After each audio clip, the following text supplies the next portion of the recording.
As far back as I can remember, I always wanted to be a gangster.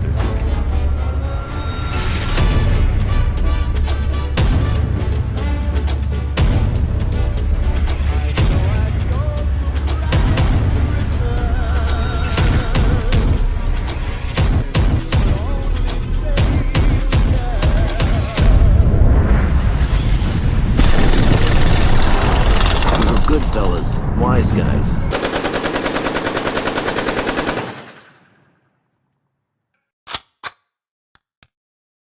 Louis Eppolito and Stephen Caracappa, the two crooked mafia cops who are infamously known for their murderous relationship with the Lucchese underboss/boss and notorious psychopath Anthony Gaspipe Casso, had their own personal ties to organized crime long before they had met Casso.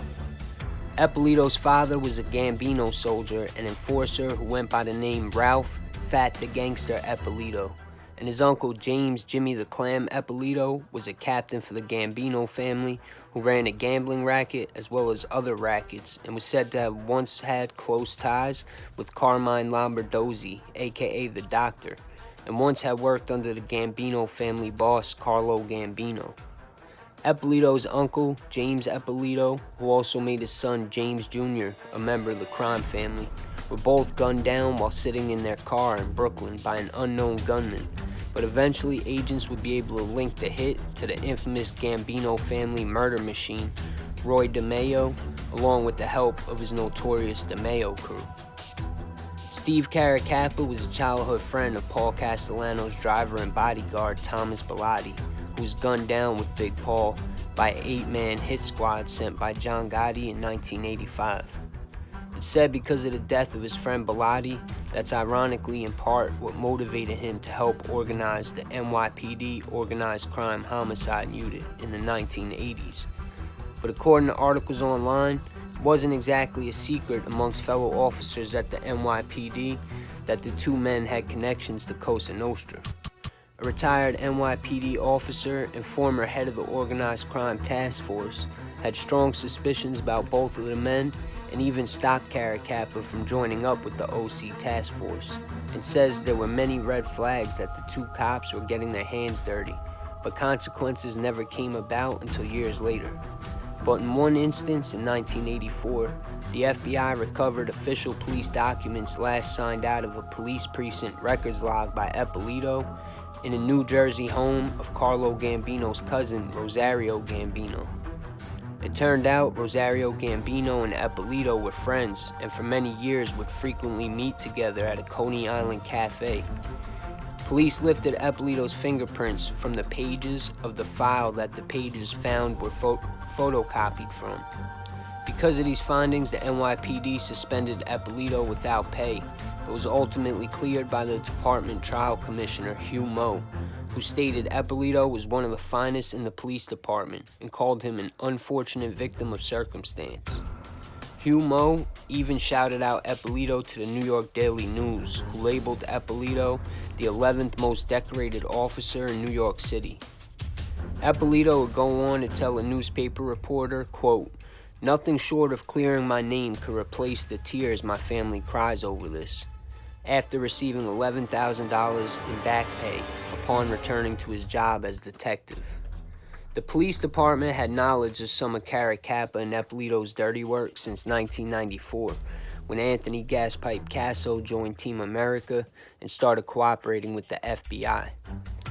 Casso was quick to throw his crooked police partners under the bus, referring to them as his, quote, crystal ball, who he hired in 1986, paying them $4,000 a month to bring Casso copies of intelligence reports containing information regarding organized crime, which would go on to continue until 1990.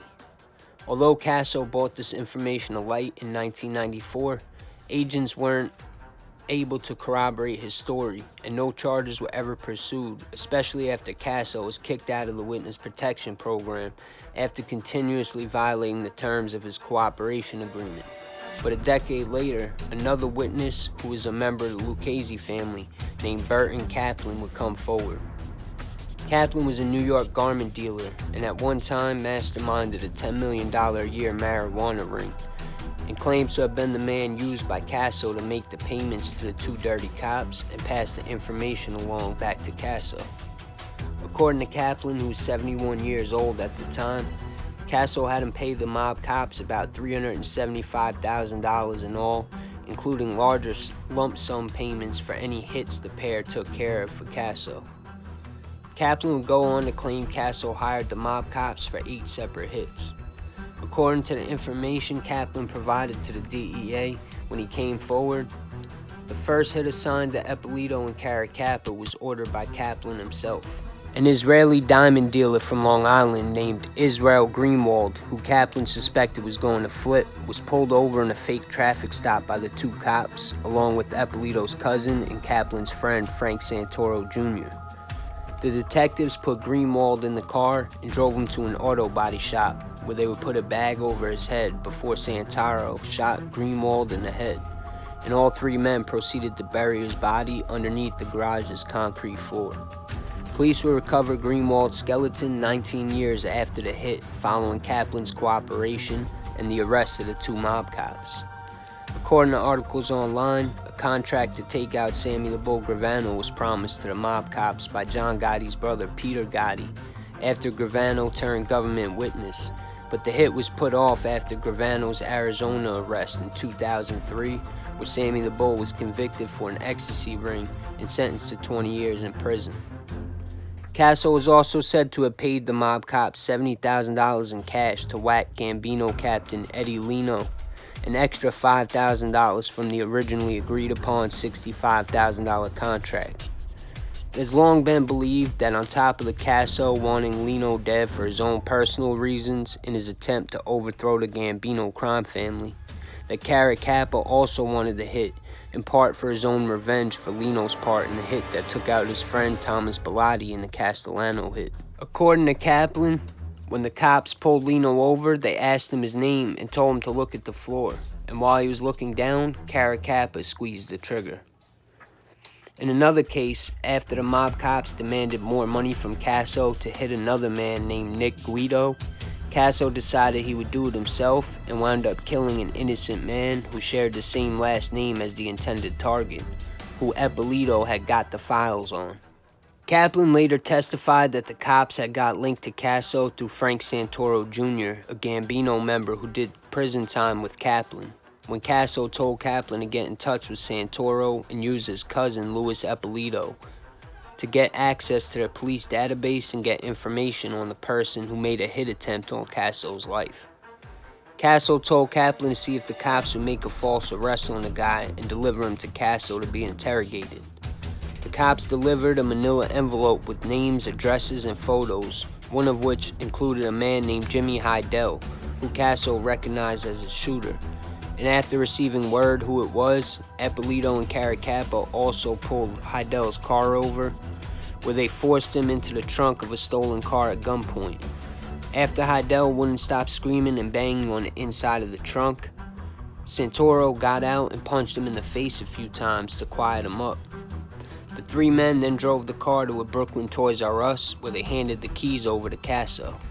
Casso would go on and torture Hydel, shooting him about 12 times in places that would cause as much pain as possible but not kill him. Casso also promised to leave Hydel's body somewhere public so his mother could collect the life insurance money, but after Casso did murder Hydel, his body was never found. To hear more about the Hydel hit attempt on Casso and his revenge, watch my other video, The Reason John Gotti Shelved His Best Friend Angelo Ruggiero, link in the description. According to Kaplan, the cops may have also been responsible for the murder of Eppolito's cousin, Frankie Santoro Jr., who also turned up dead, making Kaplan the new go-between between Casso and the crooked cops. Both Caracappa and Eppolito moved to homes on the same street in Las Vegas with their NYPD retirement pensions intact after a New York grand jury failed to indict the 2 cops. Caracappa, who was also former military, would start a new job as an assistant chief of security at a women's prison in Vegas, and Eppolito would try kicking off an acting career, landing a role in the cult classic Goodfellas as well as a few other movies. Kaplan would also move to Las Vegas but be arrested in New York for his role in the marijuana ring.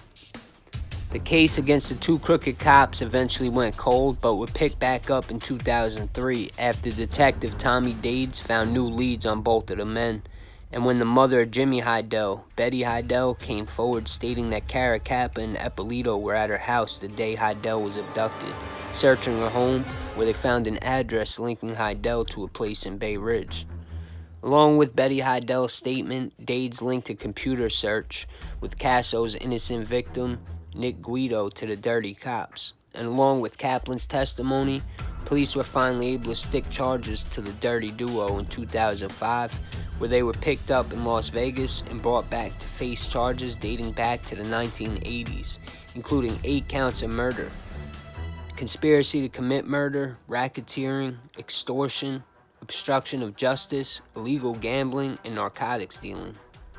Even though Eppolito and Caracappa never admitted to their ties to organized crime, and Eppolito even went as far as to write a book proclaiming the officer's innocence, along with an appearance on 60 Minutes. On top of the dirt the officers did regarding their relationship to Cosa Nostra, Stephen Caracappa, years earlier, had also framed a man for murder by forcing an eyewitness who called police and reported seeing a man dumping a body on the side of the road to identify the wrong person in the lineup, a man who Caracappa placed there and told the eyewitness to choose, or Caracappa threatened to come after him and his family.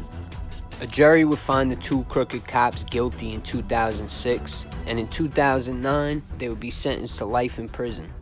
Burton Kaplan's testimony would ultimately seal their fate, implicating the men in the murders of James Hydra, Nicholas Guido, John Otto Hydra, Anthony DeLapi, Bruno Facciolo, Bobby Borriello, and one John Doe.